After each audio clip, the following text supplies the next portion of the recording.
Doctor صاحب ان تمام حالات کے اندر پاکستان کو کن اقدامات کی ضرورت ہے اور کیا اب موجودہ نظام، یہ بہت امپورٹنٹ کوسچن ہے، پاکستان کی بقا کا ضامن ہے اگر اسی طرح حالات چلتے رہے؟ جی، جن اقدامات کی ضرورت ہے وہ سب سے پہلے تو ہے آئین کی پاسداری۔ ہمارے پاس بنا ہوا آئین ہے، سن 73 کا آئین آج بھی قوم مانگ رہی ہے اور وہ بالکل اسلامی آئین ہے۔ تو اسلام سے متصادم ہو بھی نہیں سکتا نا، وہ آئین کا سب سے پہلا سٹیپ یہ ہے کہ اسلامی آئین، جماعتوں نے متفقہ طور پہ اس کو منظور کیا ہوا ہے۔ تو سب سے پہلی چیز ہے آئین کے مطابق ہو۔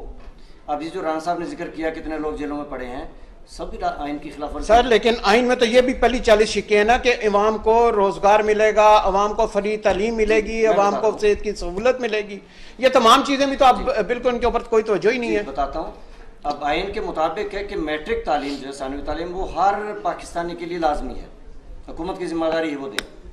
لیکن یہاں تعلیم کی شرح آپ دیکھ رہے ہیں۔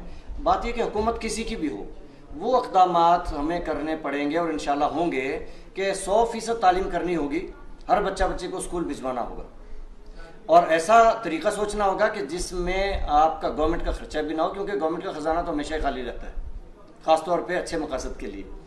تو ایسا طریقہ دیکھیں، ہر گاؤں میں NGO بننی چاہیے، اس گاؤں کی ویلفیئر سوسائٹی ہونی چاہیے، قوم میں نظم آنا چاہیے۔ ہمارے قائد نے یہی تو کہا تھا، ایمان، نظم اور ایمان، اتحاد اور تنظیم، بالکل۔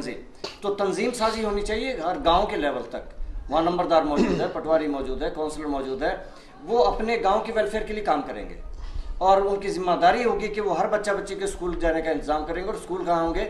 ہماری مساجد، ہمارے ادارے جو ہیں وہ تعلیمی ادارے ہوں گے، یہ ہماری تربیت گاہیں، ہم نے ان کو نماز گاہیں بنا دیا ہے۔ تو اس طرح سے ہر بچہ اسکول جائے، اخراجات بہت کم ہوں گے، صرف ٹیچرز کی تنخواہیں وہ بھی دیہاتوں میں بہت کم ہوتی ہیں۔ سر خالی وہ نہیں نا، صحت کی سہولیات بھی تو۔ اب آ جائیں تعلیم سے، تعلیم میں ایک بات ذکر آیا تھا کہ نصاب ایک ہو رہا ہے، یہ بہت اچھی بات ہے۔ نصاب ایک ہی ہونا چاہیے، چاہے کوئی غریب ہے یا امیر ہے، انگلش میں پڑھائیں یا اردو میں پڑھائیں یا مکس کر دیں، لیکن ہونا ایک چاہیے۔ اور عربی لازمی مضمون ہونا چاہیے۔ دو پہلو ہیں اس کے، ہمیں قرآن کی سمجھ آئے، اور دوسرا یہ کہ ہم مڈل ایسٹ میں ہماری بہت قوم جاتی ہے روزگار کے لیے، تو عربی جانتے ہوں تو ان کے لیے بہت سہولت ہو جائے گی۔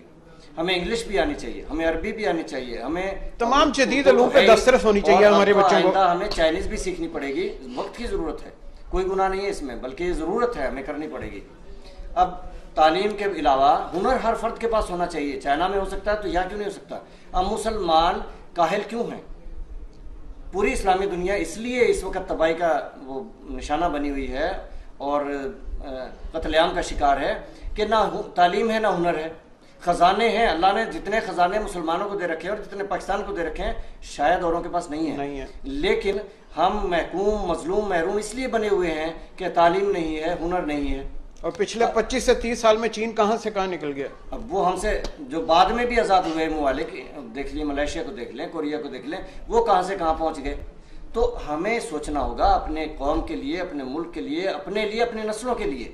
ہم دیکھیں، حکمران قوم کا لیڈر ہوتا ہے، قائد ہوتا ہے، رہنما ہوتا ہے۔ کوئی بھی جماعت ہو، وہ رہنما ہوتی ہے، اس نے راستہ دکھانا ہوتا ہے منزل کی طرف۔ ہم کس منزل کی طرف جا رہے ہیں؟ ہم اس منزل کی طرف جا رہے ہیں کہ افغانیوں کی طرح ہماری نسلوں کے لاشیں ہماری آنکھوں کے سامنے پڑے ہوں گے، ہماری نسلوں کو فٹ پاتھوں پہ سونے کو جگہ نہیں ملے گی، غاروں میں چھپنے کو جگہ نہیں ملے گی۔ ہم اس رستے پہ جا رہے ہیں، اس منزل کی طرف جا رہے ہیں، اور اس کی میں نشانی آپ کو بتا رہا ہوں کہ ہماری معیشت گرتی جا رہی ہے، ڈالر دیکھو کہاں پہنچ گیا ہے۔ ڈاکٹر صاحب، کشمیر پہ آپ کیسے دیکھتے ہیں کہ کشمیر کا انڈیا سے معاملات کیسے طے کیے جا سکتے ہیں؟ Quick one. جی، کشمیر ہمارا ہے، لیکن اس وقت یہ ڈسپیوٹ چھوڑ دیا گیا جب تقسیم ہوئی، اور اس کے مقاصد واضح ہیں۔ اب یہ کہ قبضہ انڈیا کا ہے، اور یہ مودی انتہا پسند ہے۔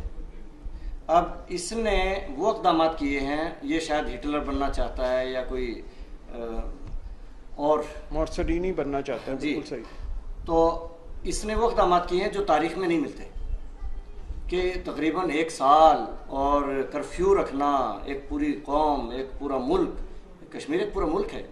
سر سولوشن دیجئے، میرے پر ٹائم بالکل ختم ہو چکا ہے۔ سولوشن اس کا ایک ہے کہ جو یو این او کی قراردادیں ہیں اس پہ عمل کیا جائے، یو این او اس پہ عمل کرے، اور وہ بالکل ٹھیک۔ میرے وقت پروگرام کا وقت بالکل بہت شکریہ ہوگا تو UNO سر آپ کا پوائنٹ آ گیا. میرا پروگرام کا وقت بالکل ختم ہو جاتا ہے. چلتے چلتے صرف اتنا عرض کر دوں کہ UAE اور اسرائیل کی ڈیل، خواتین و حضرات آپ یقین کیجئے کہ ہر مسلمان جو درد دل رکھتا ہے اس کو ایک چیز ضرور ستا رہی ہے کہ اس میں اگر فلسطینیوں کا کوئی فائدہ کر دیا جاتا تو زیادہ بہتر تھا. ڈیل آپ ضرور کرتے مگر اس میں چند ایک ایسی شکیں ضرور کر دیتے جس سے فلسطینیوں کا فائدہ ہو جاتا.